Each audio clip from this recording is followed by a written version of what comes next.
Hello? Yes, sir. We can see your screen and you are audible. Okay. We can start the session. All right. Very well then. So, um, I'm sorry for the delay. I'm sorry I was not able to cast my screen yesterday. Um, Yesterday we stopped at our settings in the virtual box, and we have our settings in here. Yes, we have our settings around here.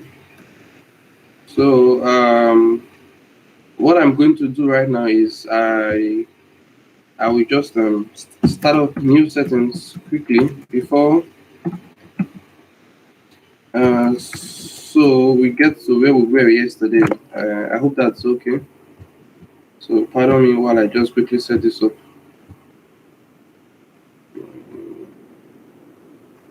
Okay. Uh, mhm.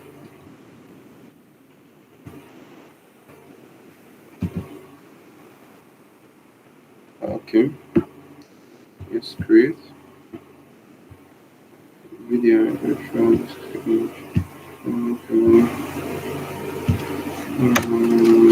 50. Great. Let's enter the settings. Is my screen visible?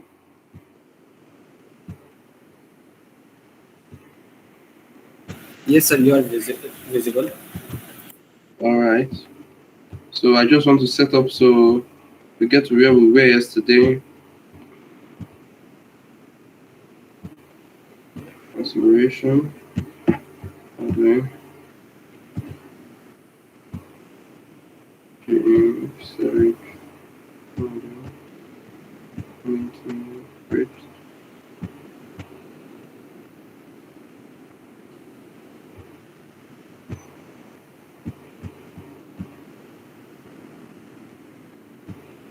It's not.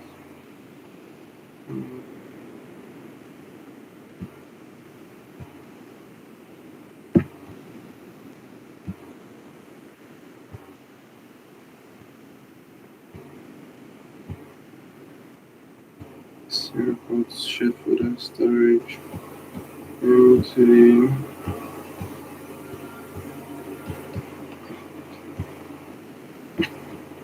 Yes. Can you hear me?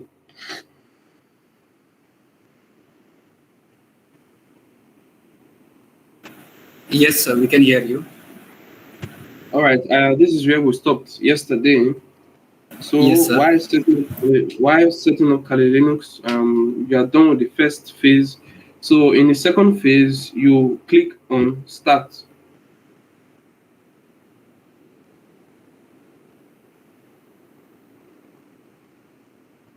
So then your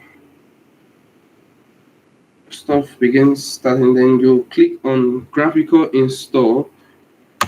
You hit Enter.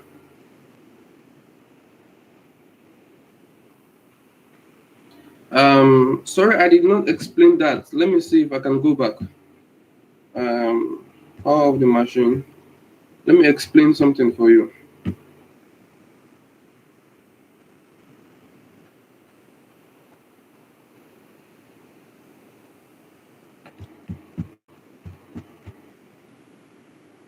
All right, very well. You have graphical install. You have just install. Please, pardon. You have just install. You have advanced options. You have accessible dark contrast. This is more like your BIOS menu. You understand? Just like you start up your system and at the beginning of the boot order, you press escape. That is what you have here. You understand? So yeah, now we have to install graphically. You understand? So what we do is we hit the enter button.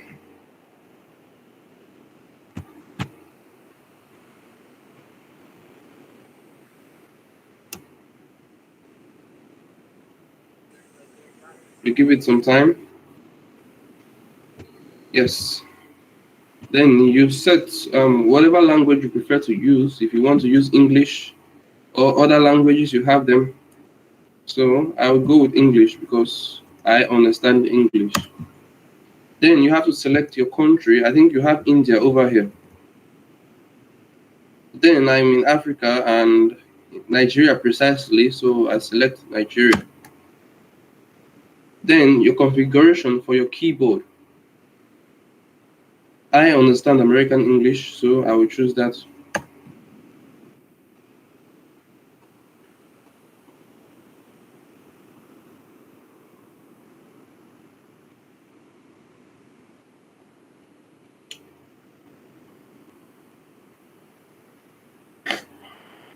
So then these additional components are um, uh, basic components, unlike your wireless modules and some stuff, some files your system used to work. So after that, we have controller, network interface controller. Yes. So I have two on my system. You might have more than that. You might just have one. Either ways, you can select the first one if you want.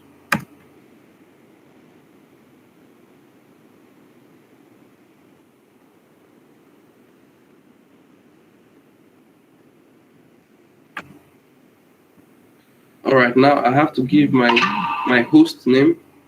So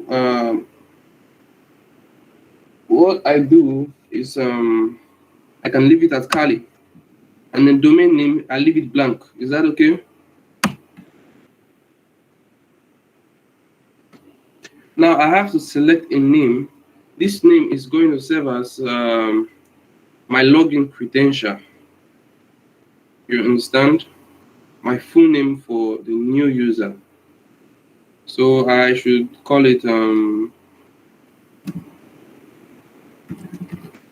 yeah, that username for the account is selected automatically. So yes, we are good with that.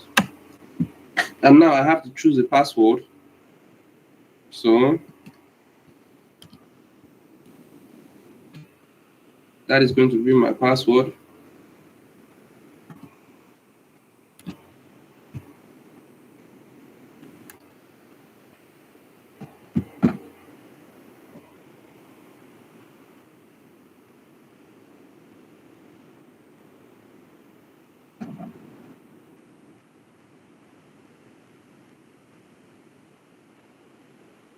Yes, now I have to um, select my partitioning method. Though it depends on you. In some persons, they have their disk partition, but then if you are just starting out, you use the first one, use entire disk.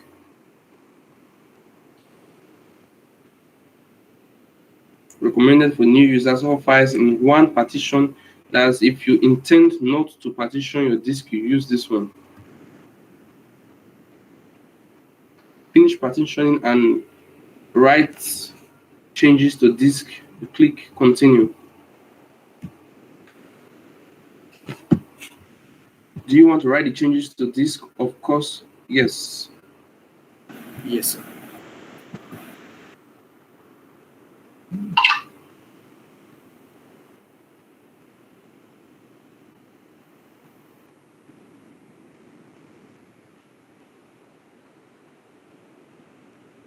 So currently it's installing the base system, logs, dpkg, apt, and so many things that you utilize during the course of your exploration. So you give it a little bit of time. Um, wait.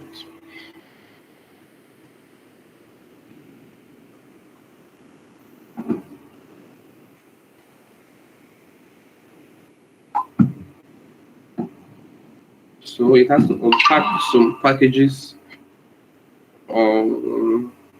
Have to wait.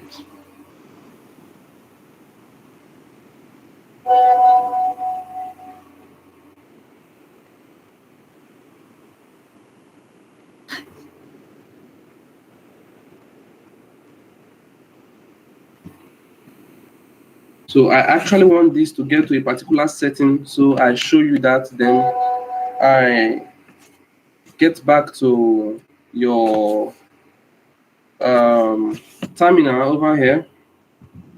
I won't wait for this one to get finished. I will go to the one I have installed before, this one here. I will use this, but then I want a particular setting to come up here in what we are doing here. So when it comes up, I will get back to that. Meanwhile, I think I should explain some things over here. You have some options here. First, let's look at the file. This is your preferences. If you could check out some settings there. Here is your network operations manager. You have to. Kali Linux is a very flexible distro, and you have the opportunity to set your network however you want it. So you use this. Also, while you are logged into your entire machine, there are other settings for your network. You can also take some settings here. This is your machine settings. The settings we explored initially. You have snapshot here. This snapshot, it's basically to help you go back to a particular time, a particular settings. Probably you're having some issues, and you want to go back to previous settings or go back before settings. You use a snapshot. If I take a snapshot of my system right now, I don't actually mean a photo. If I take a snapshot right now, it's going to save some settings, or save the settings, or keep them saved in a particular file, and then I can go back to this particular stuff. Probably if I'm having issues later. Though personally, I haven't used it before because I try to resolve every issue I have instead of going back and probably losing files. So we are going to explore more on that and discover what it actually means. This is your view. It helps you to view your screen however you want it. If you want a full screen mode, you want to adjust your window probably to one side, and use adjust window. This is just to help you figure out what you want to share on your screen, or what you don't want to share, what you want to see, what you don't want to see, the size and everything you want for your particular window. So it is very flexible. You set it however you want it. Also, we have the input. Currently, what is here is keyboard, but I think there is a setting here. Let me show you that quickly. Yes, this is it. Your input, you can always set or always add other devices. Probably you want to add a joystick, you want to add another keyboard, you want to add a USB, you want to add a separate hard drive. This is where you come to and give that settings. You understand? This is where you come to utilize that settings. It says allows to navigate through virtual machine setting categories. So here is the option is add a new USB filter with all fields set to the values of the selected USB device attached to the host PC. This allows you to attach other devices. Unlike your Windows, you just plug and play. But with Kali Linux, you have to add it in your virtual machine. That is, if you're running Kali Linux on your virtual machine, you have to add it manually. You understand? This is the settings. We will explore all this once we are set up. So let's go back to our settings.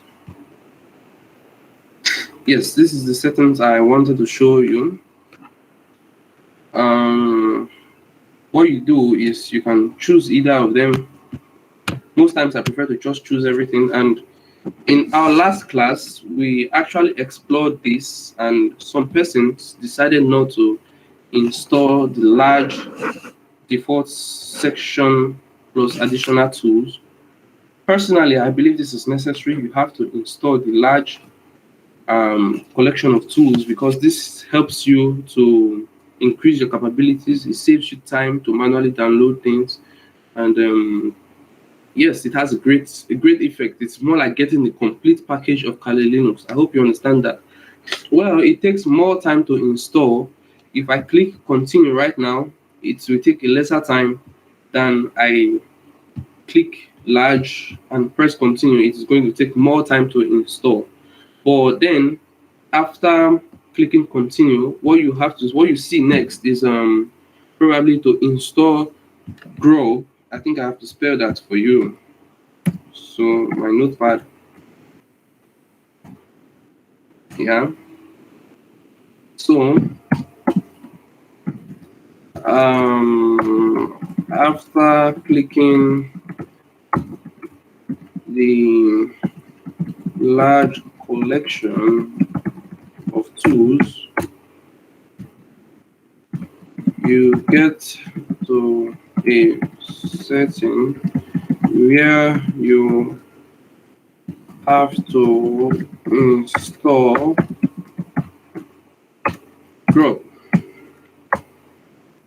So what you do is you click yes, a very big yes. You have to install Grow. Okay? So you click yes when you get there. So please don't forget that because we won't actually get there to save time. We won't actually get there. So what I do now is I click continue. Then it's going to take tons of time.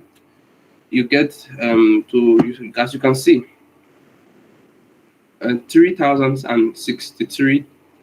That is what I'm having for 2020.4 Kali Linux. You understand?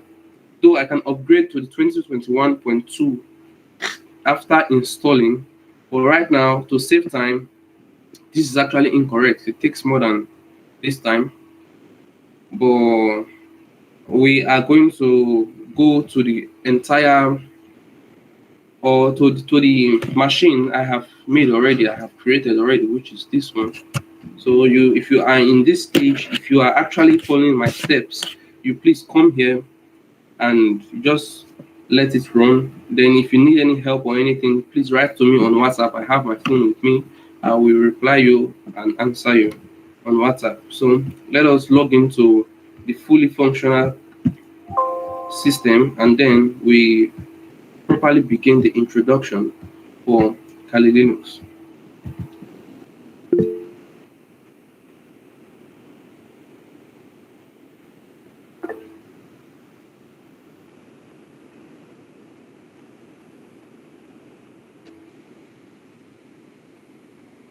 So then I think I have to create this one. We have to create this. So I do not crash out. Well, I have to save the machine state and quit.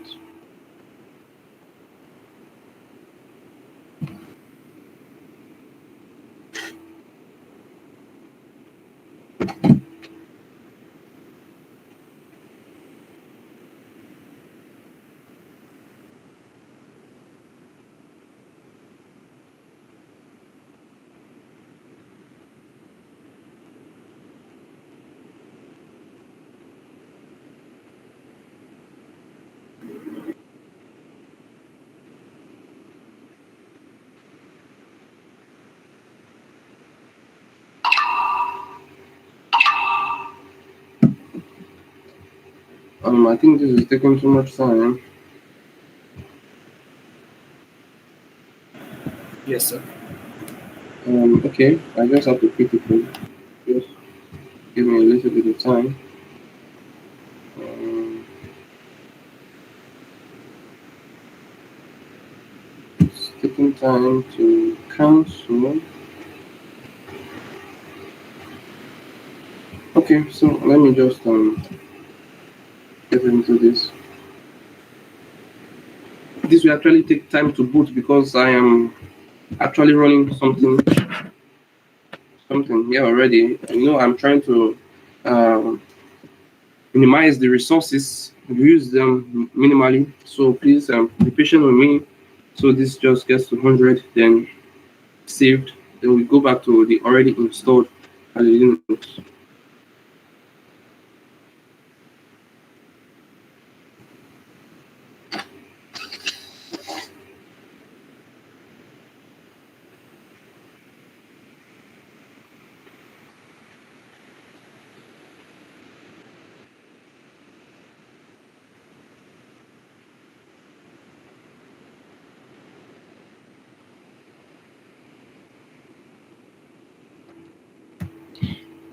All right, I hope you can see my screen. Yes, sir. All right, so I am booting into the already installed Kali Linux. This is it.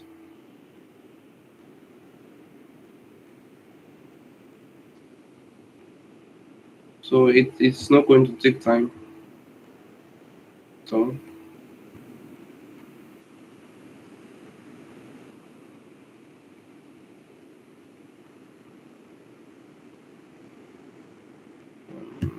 let me see settings.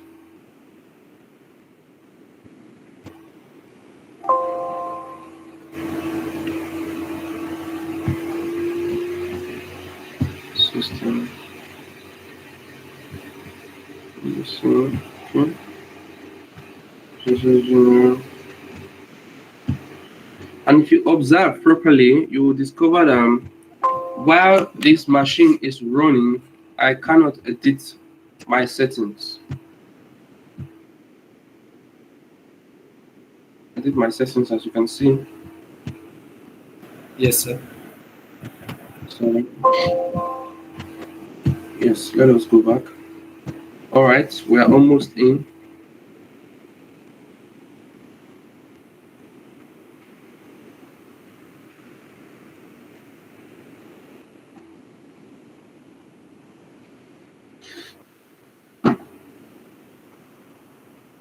Also, it depends on the quality of your system. If you have a very high RAM, it is going to take you lesser time to put into your system. So I think I have a 6 gig of RAM system, so it's taking quite some time. So pardon me, in just a minute it will be done.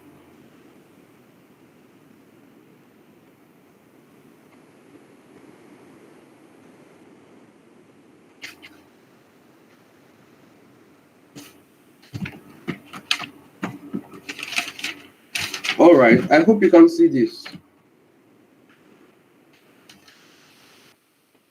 Yes, sir. It's visible. All right, so I have to type in my password. Oh, sorry, I made a mistake.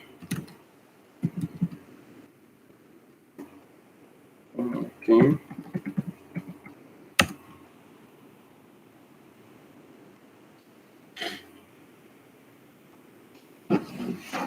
So then I think we are going to properly start with our modules.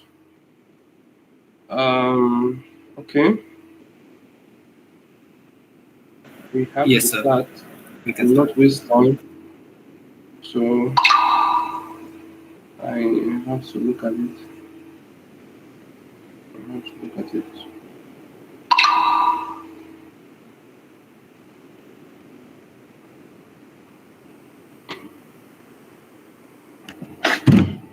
All right. Yes, I guess we are in. So Yes, sir. to begin your session or to begin a terminal, your command line terminal, you go here, terminal emulator, and you click on that. Then the terminal will come out. So let's just wait. It's been a while since I logged into this machine. So I think let me give it some time. Your default settings, you have Firefox as your browser in your default settings.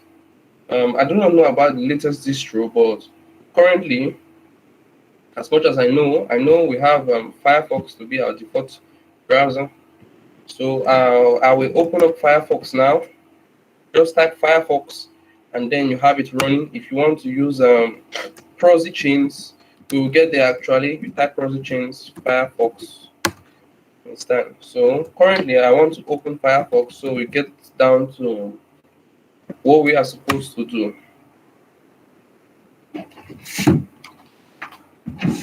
All right. So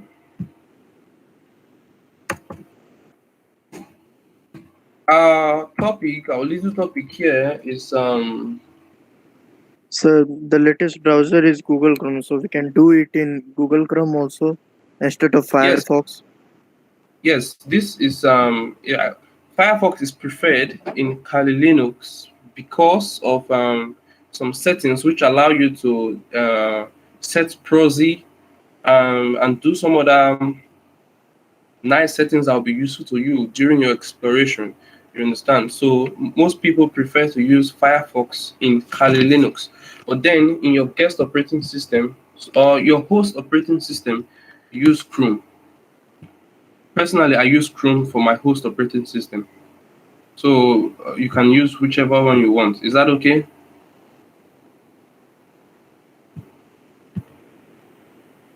Yes, sir, that's okay. All right. So let me shift this a little bit. Okay, we can. Okay. So I think we should begin with the first word, types of hacking.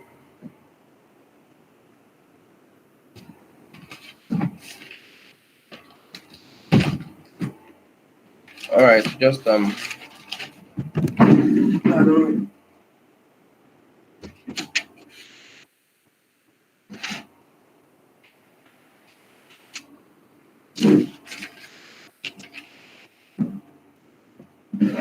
right. Welcome to this class.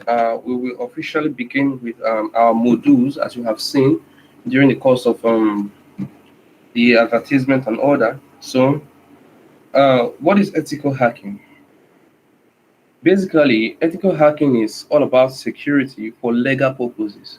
Ethical hacking can be defined as exercises associated with penetration testing, penetration, vulnerability analysis, and other testing methodologies that ensure the security of an organization or individual's information systems. Ethical hacking is a term used to define a broader topic than penetration testing. I hope you understand that.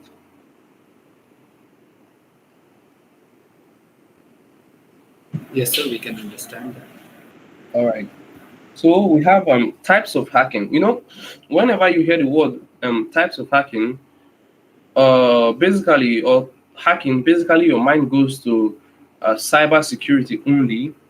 But then it is not just about cyber security. Sometimes you have to hack without the internet. Sometimes you need to gain access to things without the internet. Though what we are going to focus on is hacking as regards cyber security. But then, if you want to explore into types of hacking, we have social hacking, we have cyber hacking, of course, we have mobile hacking or device hacking. That is where you get jailbreaking, routing, and all that. You also have lock hacking, picking of locks and setting, they call it lock picking. I think you should know that. Let's see what Google brings. I hope you see this around here. Lock picking. Basically, these are all types of hacking, but what we have to focus on is cyber hacking. You understand? Ethical hacking as regards cyber security. And then we'll also branch into social hacking. Social hacking, social hacking is number 10, which is also called social engineering. In number 10 of our module, we will get there. So these are the types we have. We have mobile hacking or device hacking. Recently, there has been a lot of cases where iOS has been hacked. Some serious cases. Um, we will explore that, and I will show you some things as regards that. So we have mobile hacking. Yeah, moving to the next one, we have types of hackers. This is very important because it helps you to build a very clear vision of what you want for yourself in the future. It helps, it gives you a focus on what to do and what not to do. So I think I'll take this to a notepad so you all see it. So we have types of hackers. I think I have to write it down. Yeah. So the types of hackers, we have white hat hackers,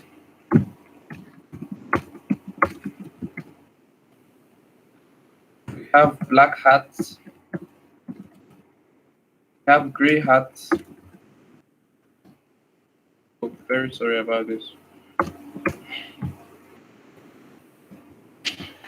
We have the blue hat guys. We have the green hat. We have the script kiddies. I think very many people they pass through that step. We have the red hat. Have I? Okay. The red hats. I will explain all of these because there are differences between all of these, and definitely you have to pick one part. You have to play one role. We have the social engineering hackers.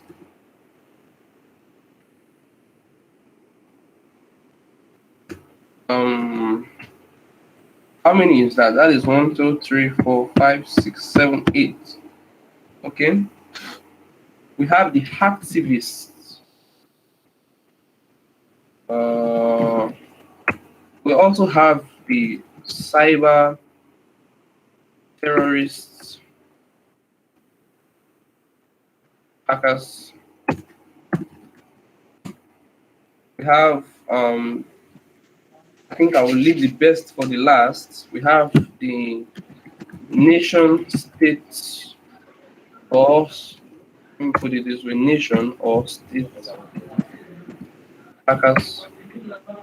We have the malicious insider. And lastly, the best is we have the elite hackers. Is that okay?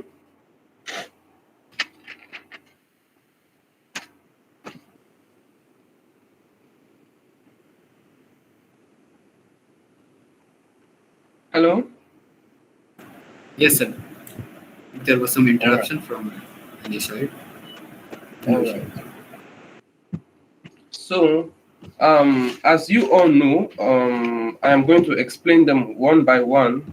So, the very first one, no, is white hat hackers. They are the good guys, and they are usually called ethical hackers because they hack according to the rules and laws in the society and for good intentions. I hope you understand that. So without wasting much time, I'll move on to black hat hackers. Black hat hackers are the bad guys, and they are usually not guided by community laws or standards because they hack for selfish gains only, and they oppose the white hat hackers. I hope you get that. So also we have the gray hat hackers, and these are those guys that are in between the good and bad guys. They are not the black hat, they are not the white hat, they are in between. And they might not follow the community guidelines, but they do not hack for selfish interest either.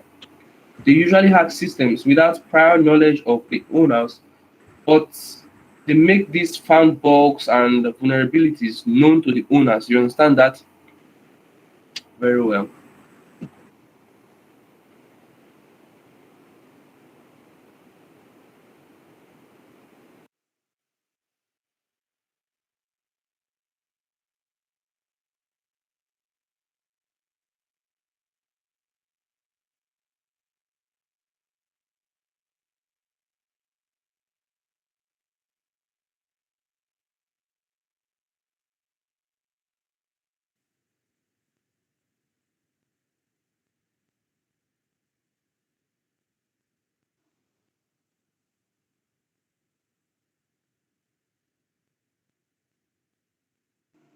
Yes, hello.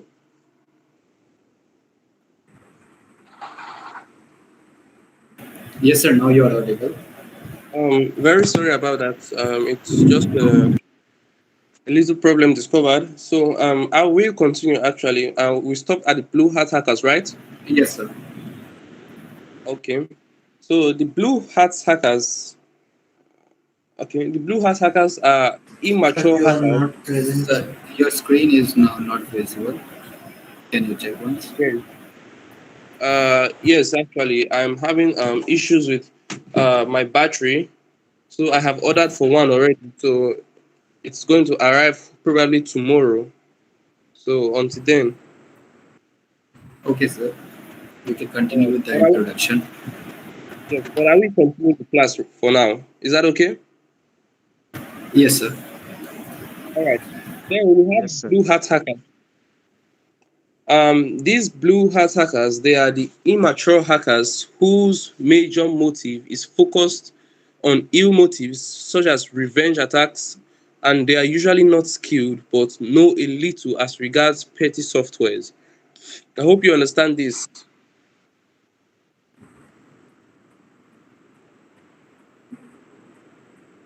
Yes, sir. All right. The next we have is the red hat hackers. These red hat hackers are those whose focus or who focus their attack on black hat hackers, search for them, attack them, block all of their means and methods of exploitation. The red hat hackers are those who just oppose the black hat guys. I hope you understand that the red hat just specially go against the black guys. I hope you understand that. Yes, sir. All right. The next is we have is the script kiddies, and these are the newbies actually. Those who are new to ethical hacking, and they usually cannot cause heavy damage or fix heavy problems because they uh, because they do not understand or know the proper use of softwares, and they do not know how to write their own software, so they rely on pre-written softwares or paid softwares. I hope you understand that. So according to a book here, it says they basically use downloaded hacking softwares or purchased scripts by other hackers to carry out their minor activities. That is for the script kiddies. I hope you know that. So Yes,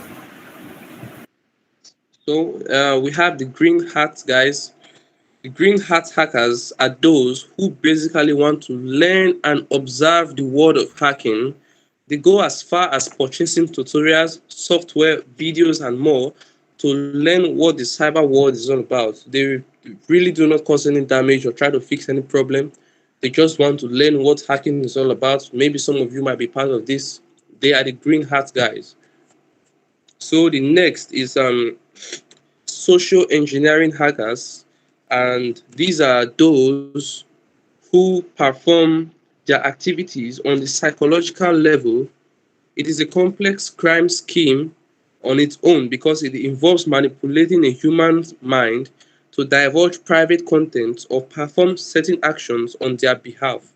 Um, Social engineering hackers are those who tend to hack from the psychological level. They tend to ask you questions, they tend to tell you things, they tend to use their body language to, get you to trust them and reveal sensitive information, probably like the length of your details or the details of the company, probably the company you work for, and things like that. They work on a psychological level. So that does not require any internet at all. But they are hackers. I hope you understand that. Yes. All right. The next is we have the hacktivists. Hacktivists are a type of hackers who break into systems and networks to draw attention towards an alarming social cause. Um, a very good example of a hacktivist is the Anonymous. I hope you have heard of Anonymous. Yes, sir. Yes, sir. We are familiar with it. Yeah. Those guys are a very good example of the hacktivists because um, when there is an alarming social cause, probably there's something wrong with the government or the government is doing something very bad and it is causing distress to the citizens. They come up and hacking government properties and trying to create an alarm to tell them, no, we don't like this, we don't like the price of this, we don't like the way the government is treating us. Those are hacktivists. They do that for the social cause. I hope you get that. So the next thing is the cyber terrorists, and these people, they are usually motivated by politics or revenge. They break into computer systems to stir up violence, cause national damages, encrypt servers, databases for ransoms, and different types of large-scale global attacks. The cyber terrorists are those guys. They are very good.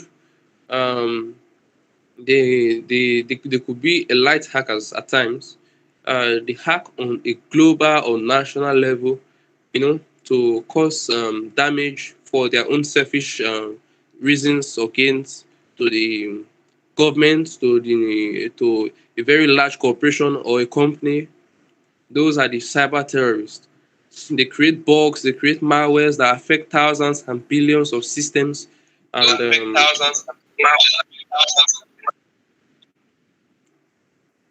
um, sorry for that interruption. Um, so those are the activists. They are usually the bad guys on a very large scale. So I hope you understand that. The next thing we have is the nation or state hackers. These guys, they are. I think a very good example of that is the CIA. Have you heard of the CIA before? Yes, sir, we have heard it. Yes, sir. All right. Uh, the CIA, the FBI, the hackers who work with them, those who work for the government, actually, they are the state or nation sponsored hackers because um, they are usually funded by the government. So, according to a book here, it says uh, nation sponsored hackers are usually government funded hackers, and they have access to expensive tools and activities. These are also hackers who are employed by a country to attack the cybersphere of another country or international agency, maybe as a result of warfare or to retrieve or steal information, fight crime, or other like things. You understand? These are hackers who get the court permit to carry out hacking activities. They have enough funds for resources they need. They can get a computer system of whatever RAM they want. They can do whatever they want because they are sponsored by the government, and the government, they have the power, the funds, and everything to carry out whatever they want. So those are nation state hackers. Also, we have the malicious insider. They are also called the whistleblower hackers. Yes, and these are a set of hackers who leak information from the inside of an organization, especially data under the umbrella of government agencies. I don't know. Have you ever heard of a spy?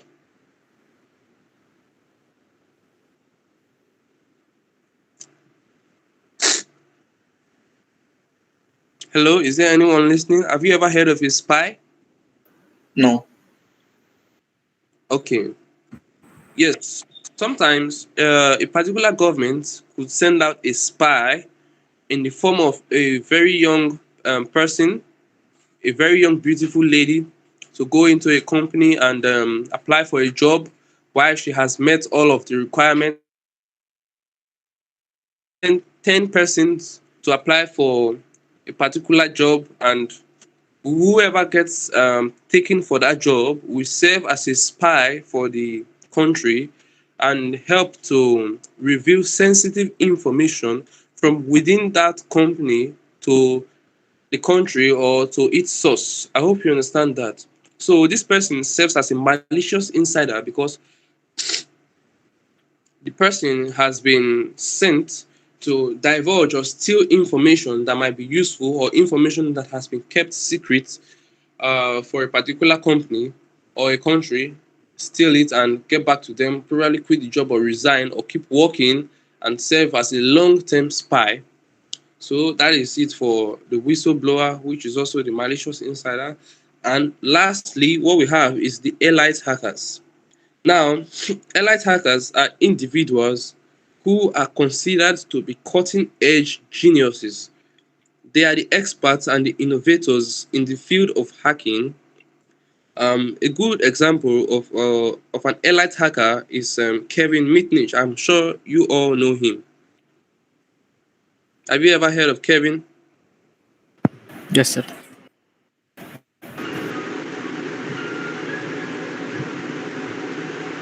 All right. Kevin is causing edge genius when it comes to hacking, and learn a lot very well then. So that is it. Kevin Mitnick is an elite hacker. You also have good hackers from India, USA, Russia, and all those great nations. So I think that is it for the types of hackers we have. Um, Hold on for a second. Yes, this is it. Okay. Uh, the next thing we have is the CIA triangle. I think this will be the last for today because we are getting close to the time we have to stop. The CIA triangle. I don't think many of you have heard this before.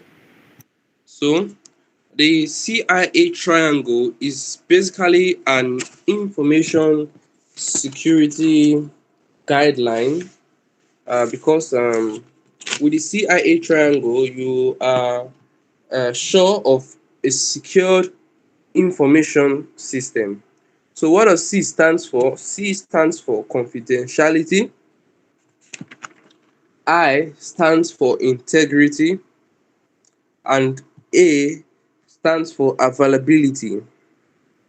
So when these three parameters are met as regards information or data that has been stored, when the three parameters are 100% intact, it means your information has not been compromised and it's exactly the way you left it, exactly the way it is. So I am going to go through these things again tomorrow.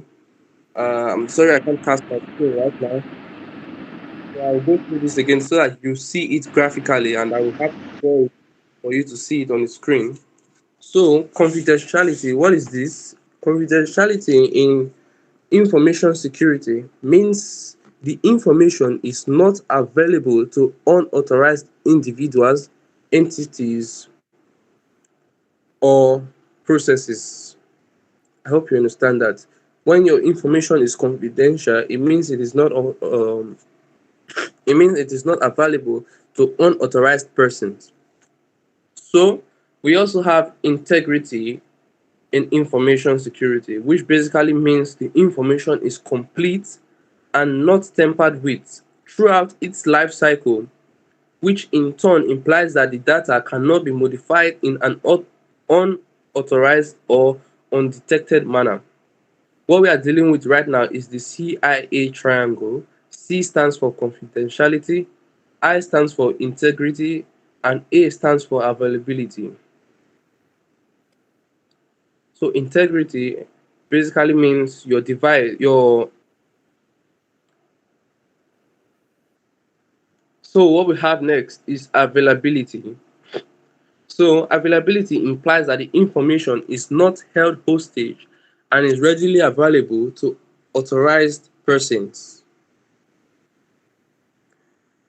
If the CIA triad or if the CIA triangle is guaranteed, then we can conclude that the data is safe and authentic.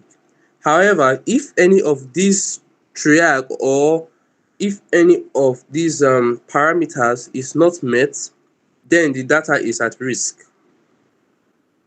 Do you understand that? I think I have to.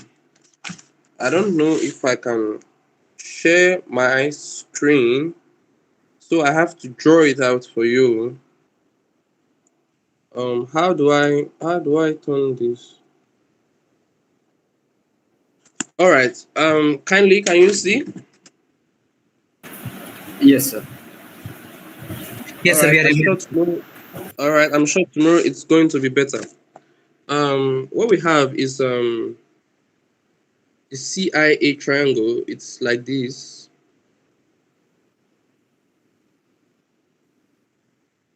This stands for the C, stands for the I, and this stands for the A.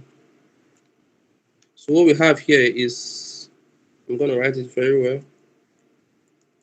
Sir, is this a software or what? Well, it's not a software. Not an app also. No, not an app.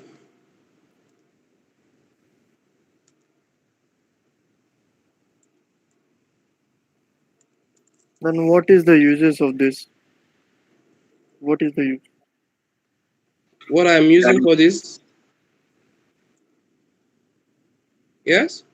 Basically, he wants to ask that what is the use of CIA triangle? What is the meaning? Okay. Well, the use of CIA triangle, it's basically to help you protect your info. All right. Um, CIA triangle basically means security of your information. All right. At the middle, you have information security, and the three major parameters that are needed to keep your information secure is confidentiality, integrity, and availability. Is that okay? Yes, sir. All right, that is the use of the CIA triangle. It is just a term. I hope you understand. So, Yes. confidentiality has to be met. Your information has to be confidential to authorized users. Integrity has to be met. Your information should be authentic and not tampered with authorized persons. And your information has to be available to authorized persons